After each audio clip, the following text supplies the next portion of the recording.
దేశవ్యాప్తంగా సంచలనం సృష్టించిన ఎమ్మెల్యేల కొనుగోలు కేసులో నేడు కీలక పరిణామం చోటు చేసుకున్నది. ఈ కేసులో ప్రధాన నిందితుడిగా ఉన్న నందకుమార్ను ఇవాళ ఈడీ అధికారులు విచారించనున్నారు.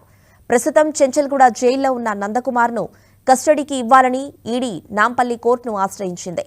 3 రోజుల పాటు నందకుమార్ను కస్టడీకి అనుమతి ఇవ్వాలని ఈడీ కోరింది. కానీ ఒక్కరోజు మాత్రమే ఈడీ విచారణకు కోర్టు గ్రీన్ సిగ్నల్ ఇచ్చింది. దీనితో ఇవాళ జైల్లోనే అధికారులు నందకుమార్ను విచారించనున్నారు.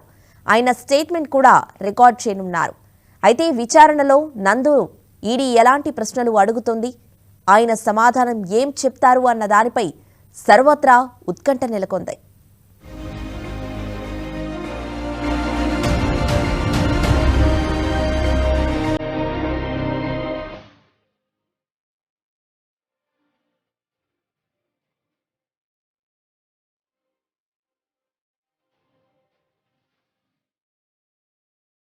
దేశవ్యాప్తంగా సంచలనం సృష్టించిన ఎమ్మెల్యేల కొనుగోలు కేసులో నేడు కీలక పరిణామం చోటు చేసుకోనుంది.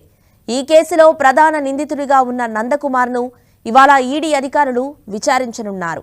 ప్రస్తుతం చెంచల్గూడ జైల్లో ఉన్న నందకుమార్ను కస్టడీకి ఇవ్వాలని ఈడీ నాంపల్లి కోర్టును ఆశ్రయించింది. 3 రోజుల పాటు నందకుమార్ను కస్టడీకి అనుమతి ఇవ్వాలని ఈడీ కోరింది. కానీ ఒక్కరోజు మాత్రమే ఈడీ విచారణకు కోర్టు గ్రీన్ సిగ్నల్ ఇచ్చింది. దీనితో ఇవాళ జైల్లోనే అధికారులు నందకుమార్ను విచారించనున్నారు. ఆయన స్టేట్మెంట్ కూడా రికార్డ్ చేయనున్నారు. అయితే విచారణలో నందును ఈడీ ఎలాంటి ప్రశ్నలు అడుగుతుంది, ఆయన సమాధానం ఏం చెప్తారు అన్న దానిపై సర్వత్రా ఉత్కంఠ నెలకొంది.